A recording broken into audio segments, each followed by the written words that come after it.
Ladies and gentlemen, pay attention.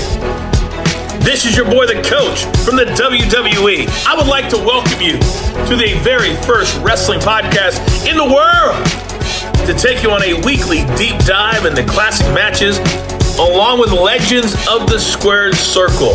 Enjoy the discussion. Enjoy the back and forth. There's so much to get into.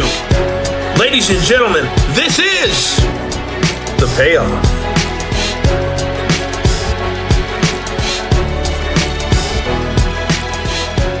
Welcome to an all-new episode of The Payoff. I'm Tom. That's Jeff. Jeff, how the hell are you doing? Feeling good. We got a fun one. We got an interesting one today, more than anything. Yeah, got a little different format, throwing it back to how we used to do it. But this is feeling good, excited to talk about this one a little bit. Yeah, we got Barry Horowitz. This is a really fun match, really nostalgic match. So it was a fun conversation to have. It's a fun one to cover. I'm really looking forward to it. And, you know, it was interesting. So we spent some time with Barry. We talked to him about 3 different matches. But, you know, as we looked through his catalog of matches for some unique ones, this is one that really stood out. I mean, this is Owen Hart as the Blue Angel.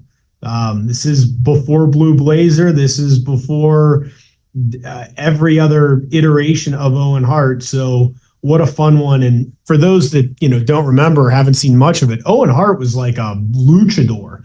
He was doing stuff that, frankly, I had never seen before. The only thing I watched was WWF. I'd never seen anything else. So this was pretty wild to see some of the stuff he did. So that's why it hit our radar and why we wanted to talk to him about it. So if it's okay with you, I say we get into the build. Yeah, let's do it. All right. It's time for the build. Oh, it's time for the build. All right. So LA Sports Arena, August 13th, 1988. 37 years ago, Jeff. Crazy. I know. This is the first match on the show. So we had the Blue Angel. We had Barry Horowitz. We also had Ron Bass defeating Dave Peterson. Can't say I've heard of him. Kurt Hennig defeated Special Delivery Jones. The Fabulous Rougeaus are going to defeat the Hart Foundation. What a fun match that is, man, right? Andre the Giant, double count out with Randy Savage, your WWF champion. Powers of Pain. So the Barbarian and Warlord, we've talked about them before. They're going to defeat the Bolsheviks. And then your main event, Jake Roberts is going to defeat Rick Rude. So that's the card. Fun match. No Hulk Hogan. We had Andre. We had Randy. Tell us a little bit about these two in this match. Yeah, a few moving pieces on this, or at least kind of just to give a little bit of background because, you know, what's going on here. So, of course, you know, like I said, we're August 88 at this point. Barry Horowitz had been in WWE since the year prior, 1987. Really the enhancement tale that we know. He'd occasionally get the, surprise win, but he was solid in the ring. He's known for losing these matches, but, we watched it before, kind of go back when he did get his win. On the flip side, Owen Hart, this was his really before the Blue Blazer. He was the Blue Angel in this masked persona. This was his televised debut as that character, and it debuted on Z Channel, the letter Z Channel. So I had to look this Z Channel, yeah. So I had to look this one up to figure out what the hell it is. And so Z Channel was a pay television movie channel that operated in Southern California, mostly LA, from 1974 to 1989. So it was really pay-per-view before pay-per-view was kind of, a bigger deal. And it was primarily out of Southern California. And so it was premium content. That's what it was. And so I looked on it. It was uncut, commercial free, which is a really big deal at the time. That was not a thing. Yep. It was classic films, foreign cinemas, director's cut, and cult movies. And so things that you wouldn't normally see on television. But this was kind of the rare way for West Coast fans to see wrestling matches in their area, like live, because most of it was taped in the Northeast or the Midwest. So for them to be out here and have this was very different. And so that is where this aired. That's where like kind of the footage of it is, might be a little weird and hard to find. It's because it wasn't on pay-per-view. It wasn't on, the network. We had this kind of weird channel. So the pairing made sense though between this guy. You had Horowitz, who was the dependable heel, could put on a good match. You had Owen, who was technical, aerial, kind of doing all that. And so this was really one of multiple matches that they had because trying to introduce people to Owen's style because it was so different. And so, and I know Barry will talk about that a little bit and kind of working with Owen, but it's really, this was to debut Owen as this, the Blue Angel and kind of get him out there, and Barry Horowitz doing the job to get him over. Love it, man. Mm-hmm. Yeah, absolutely. All right, we're gonna jump into this match. It's a fun one. Yeah. And I tell you, we probably, I don't know, talked to 20, 30 different wrestlers over the years, and Barry's as nice of a guy as any of them. Just such a nice guy, super gracious with his time. It's great to talk to him. It was fun conversation. So let's get into the payoff. Oh, it's time for the payoff. All right, we are here with Mr. Barry Horowitz. Barry, welcome to the show, my man. Thanks, Tom. I'm glad to be on the hottest podcast around, The Payoff. All right, well, I'm excited to have this conversation and really looking forward to watching you against the young Owen Hart, known as the Blue Blazer, as we're watching you flip over the suspenders and pat yourself on the back. First question, who came up with the patting on the back and who came up with the suspenders?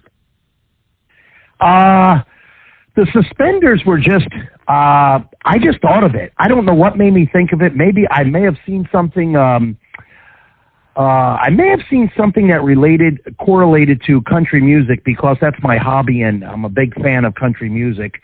And I also lived in Nashville for 10 years. And actually I was in a #1 country music video in 95, Joe Diffie, Pickup Man. It was the video of the year. So you could check that out. My fans could check that out. But that's where I caught it from, the suspenders.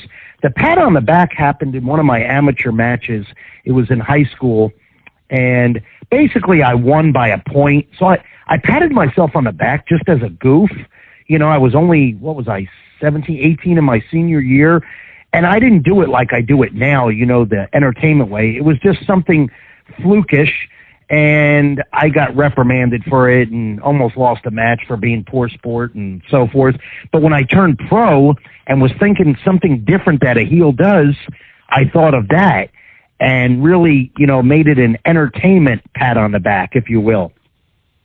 Absolutely. So Owen Hart, I mean, he just, even looking at him here, he's unconventional. He's doing some flips, doing these wild arm drags. There he is on the rope, bouncing back around. Mm-hmm. I mean, that was very unconventional at the time. So when you were in the ring with him, what was your impression of Owen Hart back in 1988? Well, I knew he was something different, and I knew he was my type of style. And once we got to know each other and feel each other out, because I've wrestled him literally hundreds of times as all different Owen Hart's personas.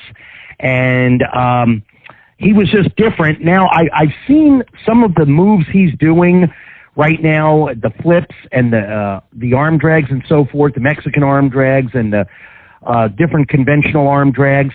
Now people are doing them now, but Owen really was like one of the first or seconds to doing them, and mostly those come from Japan or England, but he did them to perfection. What was he like as a person? Did you get to know him well? Yeah, at first, he was a little standoffish. He's from Canada, the promoter's son, and I think as he got older, and realized me and trusted me, and I was a different type of worker than what he was in Calgary. There was a bond there, a professional bond, friendship, trustworthy, and he loosened up and became more of a professional. So a little known fact about you is that you actually wrestled first as Jack Hart, but then as Bret Hart. So how in the heck did you end up with Bret Hart as a wrestling name? And then second of all, what did the quote-unquote real Bret Hart think of that? Well, actually, it started as Barry Hart, and went to the order of the names was Barry Hart, and Barry Hart went to his first territory, sent there by Vince McMahon Sr. to Charlotte Promotions, which was Mid-Atlantic Championship Wrestling, owned by Jimmy Crockett and his brothers. And my first TV was there. We're in a little room. All of us are in there. And I'm pretty sure it was Michael P.S. Hayes that changed my name, if I'm not mistaken. I could be wrong. Pretty sure he was in charge. The names Booker and Dory Funk Jr. was in there, head booker. And he's going, hey, kid, your name is Barry Hart, but we have a heel manager here, Gary Hart. And back then, they didn't want confusion. Now it doesn't matter. You could do whatever you want with names. It doesn't matter if it rhymes or what have you. But he was a heel and I was a babyface. So Michael Hayes says, we're going to call you Bret Hart. And I said, okay, now I don't know that there's a Bret Hart. I really didn't. And at the time, I really didn't care. I'm not going to question Michael Hayes. This is my first territory. I'm making money. I'm wrestling 5-6 nights a week.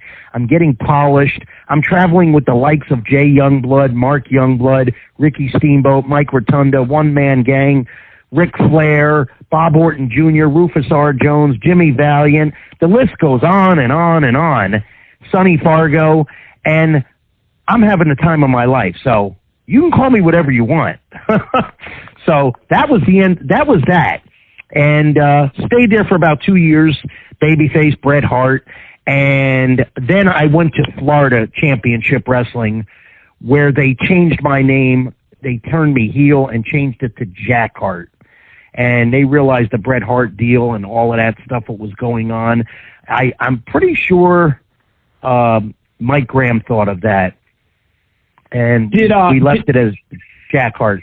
Yeah, did Bret Hart ever say anything to you when you guys were both in the WWF? Well, when I got there, he mentioned it. He wasn't too happy about it, and he basically almost didn't talk to me for a year. But then he realized also it was a mistake. He may have been ribbing me, who knows? But he realized I was a stand-up guy, and I've traveled with him.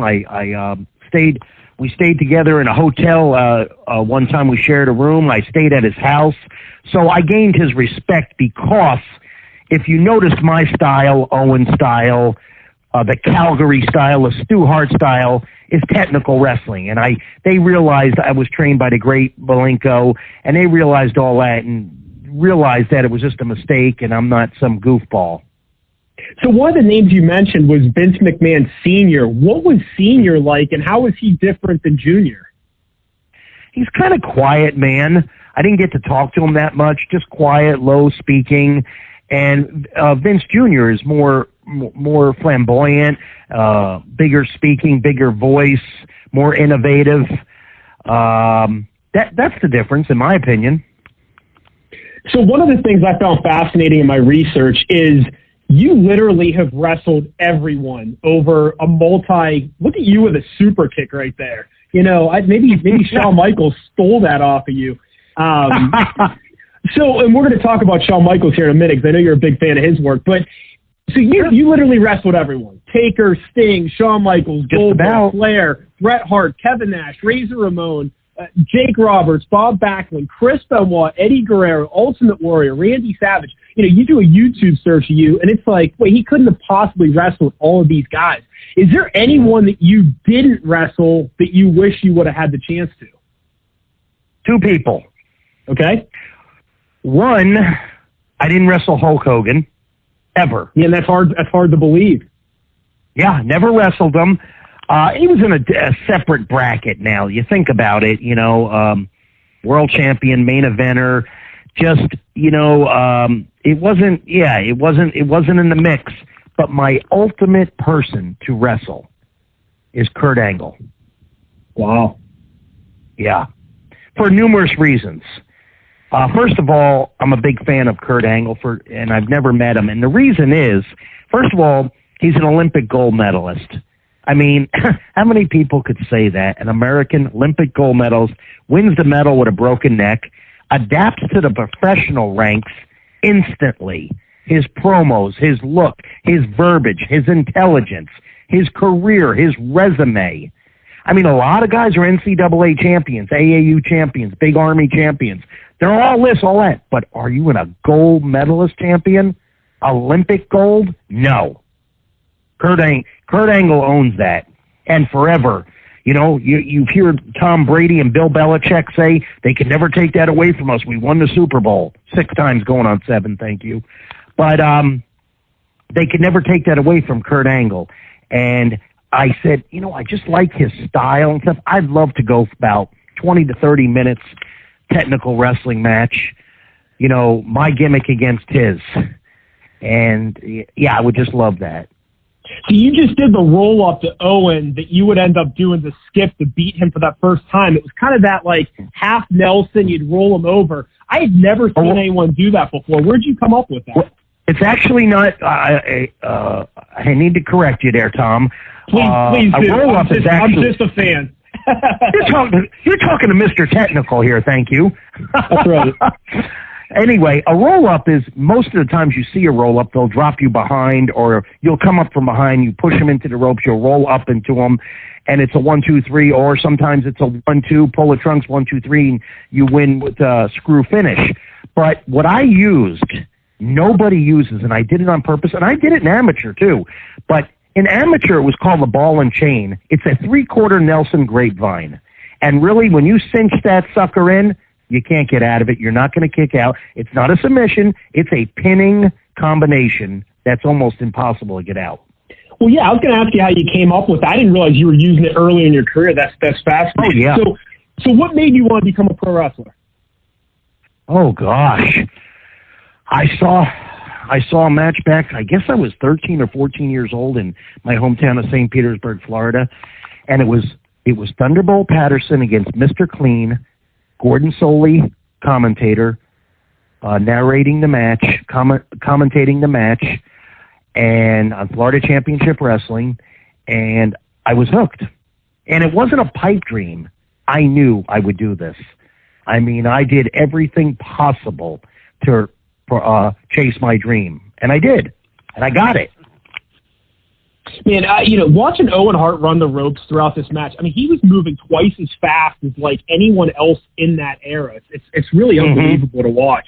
Yeah. So what was behind the nickname Stretcher Jack Hart? Did you come up with that? What was the point of that? I did. Okay. I actually started that. I was doing an interview, and basically I was doing a promo for Pez Whatley, and I was on Florida Championship Wrestling, standing at the desk with Gordon Soley. And the reason I used it, it's because it's a professional term, verbiage, if you will, behind the scenes in the locker room. When you stretch somebody, if you're going to stretch somebody, basically, anybody could do it, but mostly it'd be coming from the likes of Kurt Angle, the Steiners, Brock Lesnar. I'm going to stretch you. Basically, stretching, when you pull somebody apart or stretch them, it's an amateur style, and you're going to stretch them. You're gonna work them over. You're gonna stretch them amateurly or professionally. What was it like working in Memphis? Pretty cool. Crowds were pretty good, a little cartoonish, but Stretcher Jack Hart stayed in full gimmick, and they appreciated good wrestling. And they're used to your crazy matches and the Lawler style and what have you, and it was pretty good, though. They had good towns, good crowds. People liked it. I wasn't there long, but I appreciated it. I loved working for Jerry Jarrett. He's a mastermind. I mean, he's right up there with Mike Graham and Eddie Graham and guys that know good finishes. And I know that I'm leaving people out. I don't mean to, but he's up there. And yeah, I like Jerry Jarrett a lot. He liked me. He treated me good, and I liked his mind. And he had a short stint, I think, as an agent for WWF. And I wish he stayed there longer, actually. I really thought he was a gentleman and a true professional. So you just did an abdominal stretch and turned it into a roll-up. I don't think I've ever seen that done, ever. Not a roll-up. It was an abdominal stretch, and it's called, actually, it's an abdominal stretch. You lie down with it, which is called a guillotine.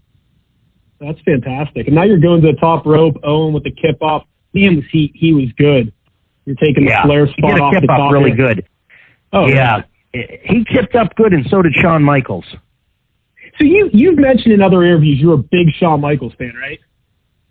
Yeah, well, I am because of basically he's my style, wrestling. He's a wrestler, and I remember me and Chick Donovan were the Southern Tag Team Champions, and we were against the Midnight Rockers, the AWA Tag Team Champions at the Memphis Coliseum. And we got back from the match, and it was a good match. And they pinned my partner, Chick, and came back, and Sean says, "Man, I didn't know you were a wrestling heel. A heel that knows how to wrestle." I said, "Oh, yeah. Oh, man, next time we got to do more this, and that." So a little mutual respect there. And then I met him when he came with Marty back to WWF back in the 90s or late 80s when they were the Rockers. So what do you think happened with Marty? I mean, because to me, he was, I don't want to say maybe as talented as Shawn, but man, he was pretty damn close at that stage. Yeah. Why does Shawn become one of the greatest of all time and Marty didn't? What do you think? I don't, you know what? I really don't know, but that's a great question. It's one of the, almost every podcast I do or interview, I always get some different type of question, and you hit the nail on the head right here with the different type of question. Marty was a good guy. His wrestling was great. I've wrestled him singles, tags. He trained stuff. I don't know. I think Shawn was more marketable and more charisma, but they were both talented wrestlers. And I don't know. Certain people have demons, and it hampers their career. Certain people are not on time. Certain people do this, do that, and they still get, a push in the business. I mean, for the most part, if you're a goof and you're messing up, it's not good. But you could be perfect, and still, you're not going to get a great push. Who knows how many wrestlers are wrestling in small independent leagues right now that could probably be better than Shawn Michaels, or if not better, and we don't even know about it, and they never get a break. Part of it, they don't get a break. Maybe they're not training hard enough. Maybe they're not getting recognized. Maybe they don't have any moxie and push and try to push themselves to certain people. If you did all that, at the end of the day, then you could say, you know what? I tried my ass off, and it's just not happening. It's a political situation. So as you were talking about that, and that's great insight. Owen beats you with that moonsault. Had you ever taken that moonsault before? That was pretty cutting edge at the time, right? Yeah, I'm trying to think. I don't know. That's a good question too. I may have taken a moonsault from somebody. I'm not sure. It could have been, and it may not have been, because I've taken quite a few moonsaults. I've taken a lot of splashes from big men off the top, diving headbutts, elbows, leg drops, superfly snuka splash. So I don't know if that was my first moonsault or not. What did you take in the past that hurt the most? Oh, good one. You mean physically hurt? No, I'm saying hurt. Like it's just like they landed with every inch of their body on you and crushed your ribs. Like, is there ever a time where you just got the wind knocked out of you, just hit the hell out of you? That does happen. Yeah, it has happened. I can't think of, I'll tell you, that little splash in the corner by Yokozuna when he sits down on you, that's not comfortable.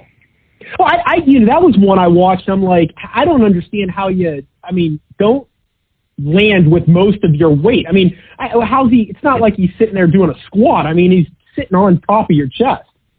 Yeah, it's a little scary and a little claustrophobic, and you're hoping to God, nothing else happens, because I mean that's like, I don't even know how much he weighed at that time, 400 or 500 pounds. I mean, not good. That's another Hall of Famer you wrestled with. All right, so you joined the Federation in '87. How did that happen? Who called you? Okay, actually, I started with Vince Sr., so it's back to 80 or 81. I was there for about a year and a half, just, getting TV, getting used to the system, so to speak. And then I left like to Crockett and then Florida. When I was in, fast forwarding to Memphis, I got a call. Pat Patterson called me. Hey, would you like to come back? You'll be making a lot more money. You'll be working more and so forth. And of course, heck yeah. I mean, they were hot then. You're traveling a lot. You're making a lot of money.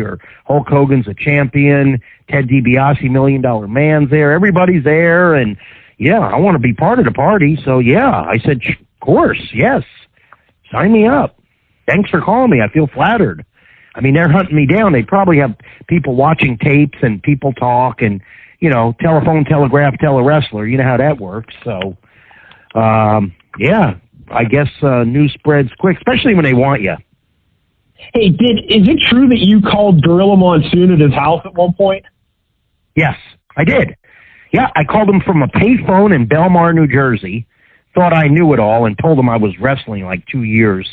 And I'm sure he saw right through it, but, I was just trying to impress him, and I didn't want to go overboard, and he just told me to come down to Allentown Ag Hall. We film on every 3 weeks, Tuesday there, Wednesday, the Hamburg Field House in PA, and, two nights, Tuesday and Wednesday, every 3 weeks, I would probably wrestle 6 times, 7 times. And I did that for about a year, and I got some house shows, little spot shows here and there, and I think they got to like me and so forth. And then that's when I went up to Vince Sr. and said, I want this to be my career. I just don't want to be a TV match. I need to get polished. I need to learn more and travel with people. And, I got the foundation built from Malenko, but I need the rest of the I need the house built now. I need to get to the second, third floor and the roof and finish this career. So that's what helped me a lot going to Crockett Promotions. All right, last question I have for you here on this Owen Hart match and earlier on in your career. It's funny because everyone thinks that you were the fall guy, but, it says here, according to the internet, who knows if it's true or not, but you had 14 victories in 1989, one of which was against a young Ken Shamrock. Do you remember working Ken Shamrock in 1989? Yes, it was the Greensboro Coliseum in Greensboro, North Carolina, which was Crockett's. That was one of their bigger shows. That's where the first Starrcade was, and I was a part of that, by the way, in '83. If I'm not mistaken, or '84, when Flair won the belt for the umpteenth time from Harley Race. Bugsy McGraw was on that card. Steamboat, Youngbloods. It was a hell of a card, and I was happy to be part of it. And what happened was we ran a house show there, and the agent was Blackjack Lanza. So he comes up to me and he says, "Hey, we got this kid we want to take a look at, try and bump him around, see if he can wrestle, do this, do that, beat him with a small package." Okay, I met him. If I'm not mistaken, he wasn't Ken Shamrock. His name was Vince Tortello. I'm not positive on that. He looked good. I thought he was wearing red trunks, but somebody told me he was wearing green. But that doesn't matter. I thought we had a good little match, and I never saw him again after that. I guess the tryout, didn't prevail, and then all of a sudden he comes back. I saw him at where did I see him first time? I think I saw him at a Raw at the Manhattan Center in New York for Vince Jr., and I think that was 94, 95. He had a heck of a little run. He was the IC champion, and then he did something again, I think, with I forgot the guy's name. He's a martial artist. Forgot. I just don't remember his name, but he's a legit MMA guy. Yeah, I just thought that was wild. I had no idea that he had ever wrestled a professional wrestling match back then, let alone you in the room. I'm telling you, you've worked everyone. Yeah, I think he left there and went to UFC and, he had a hell of a career. He's a Hall of Famer. I mean, I like Ken. I like talking to him and stuff. I haven't spoke to him since, I can't remember, I think a TV or the Chicago Horizon Center in Chicago, but that would have to be 95, I guess, 95, 96. But, I'm sure he's doing well. Yeah, well, hey, this was a great trip down memory lane, a match that maybe you don't think of or have ever heard of, but it was fantastic watching you and Owen go back and forth. He was just phenomenal to watch. You were doing some really interesting, innovative stuff. So great watching this with you, and thanks for joining us here on The Payoff. Yeah, thanks for having me on The Payoff. I enjoyed it, Tom. Anytime. Thanks, Barry. Okay, thank you. Ho! It's time for the aftermath. All right, Jeff, what'd you think?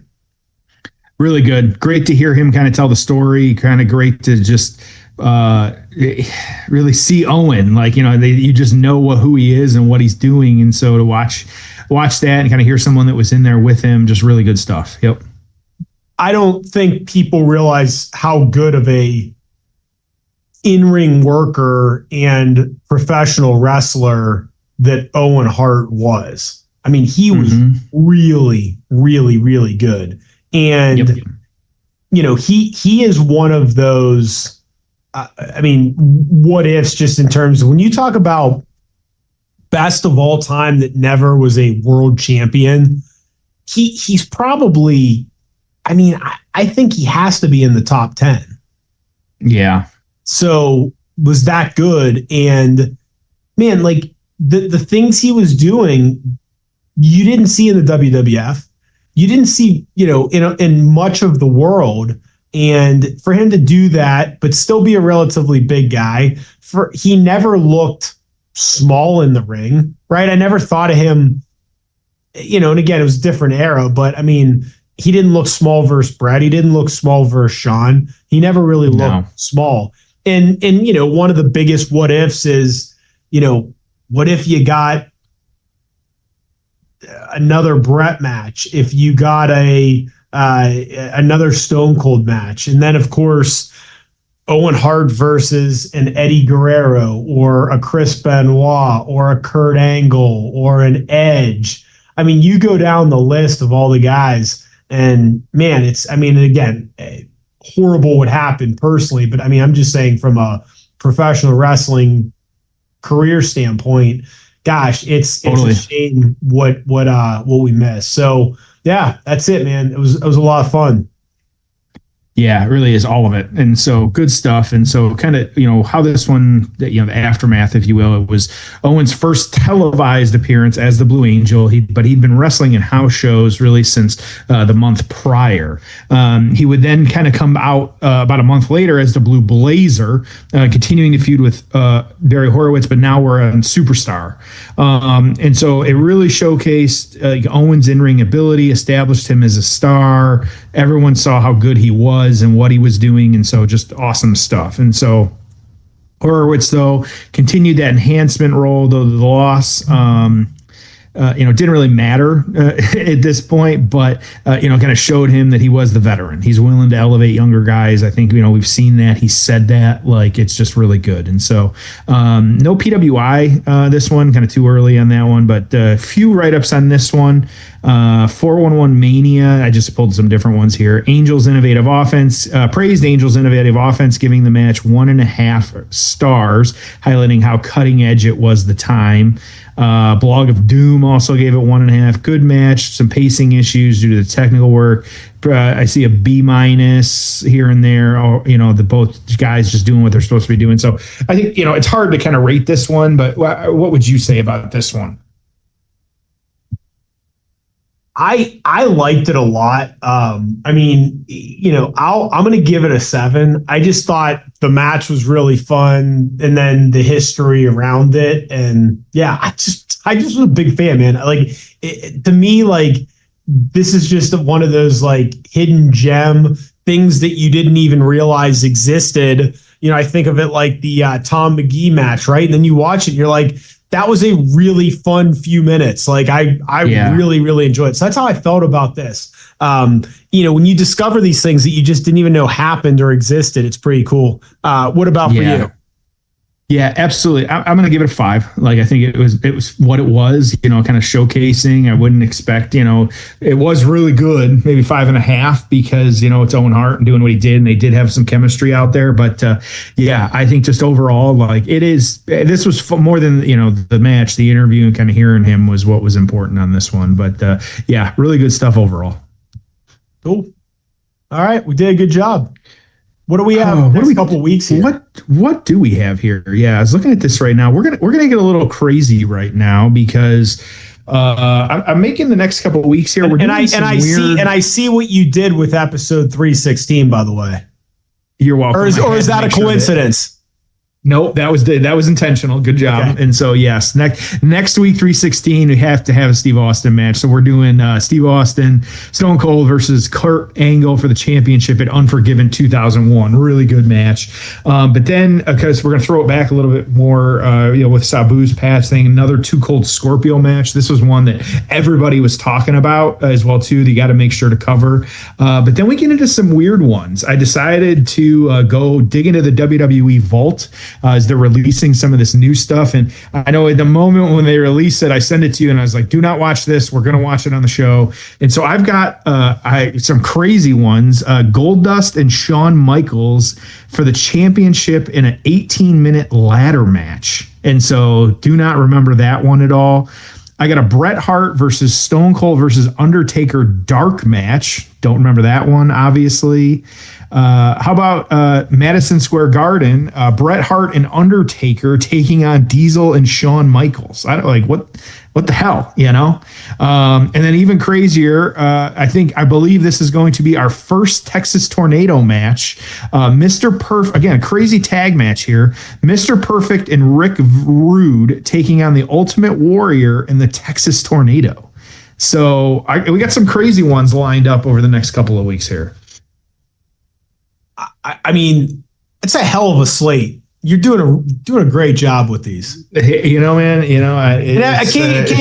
Occasionally I send you one, but for the most part, you're sourcing these. You're doing a great job. It's gonna be fun. Yeah, we got some good stuff lined up. We're not going anywhere. I've got us at this point. I've got us planned out through November, so we're not doing anything. And so I'll get us through the holidays too. But we've got good stuff lined up and planned. So let's send them home happy one more week. Love it. Well, as always, I say this every week, and I'll continue to say it. Thank you for listening. We appreciate it. We have a blast doing this, and we'll see you next week on an all new episode of The Payoff.